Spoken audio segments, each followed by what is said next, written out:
You can't put a price tag on this Arctic island. At least, that's the message from the people who live here as rumors swirl of U.S. offers to purchase it. We are not for sale. Our land is not for sale. This goes back to our ancestors, said Larserak Matthiessen, a Nuuk carpenter, told the Post. Peter Kristiansen, a Nuuk stone carving artist teaching locals his craft when the Post caught him, agreed. I want Greenland to be independent, but we're not ready yet. But I hope it happens before I die. President Trump wants Greenland for national security reasons, both for the island's rich rare earth minerals and its geostrategic location between the U.S. and any possible threats from Russia.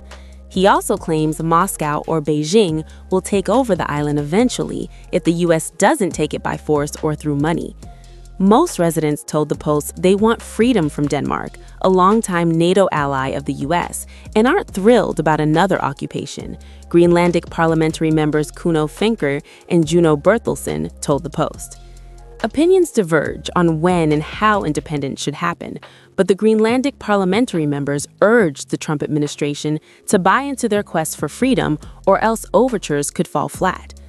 The wrong framing is that we can purchase a country or purchase a people, Finker said. That's the absolute wrong framing. He and Bertelsen suggested Washington should support Greenland's right to self-determination and be ready to make deals once that happens.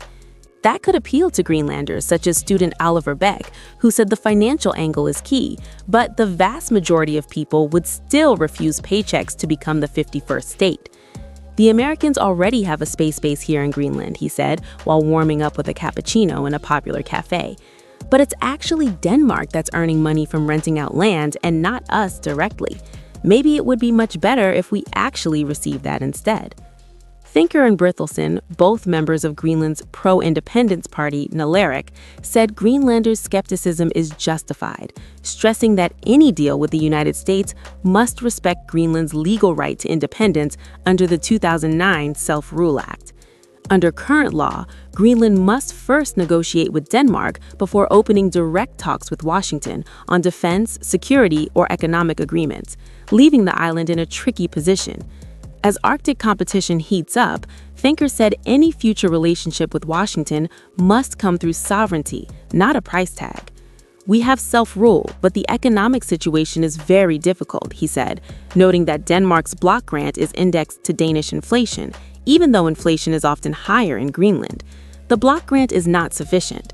But Bertelsen argued Greenland could survive without it through reforms, trade partnerships, or even free association agreements, similar to those the U.S. has with places like Micronesia or the Marshall Islands. A free association would make us a sovereign nation, he said. We would represent ourselves in the UN and international organizations. That's the fundamental thing we want.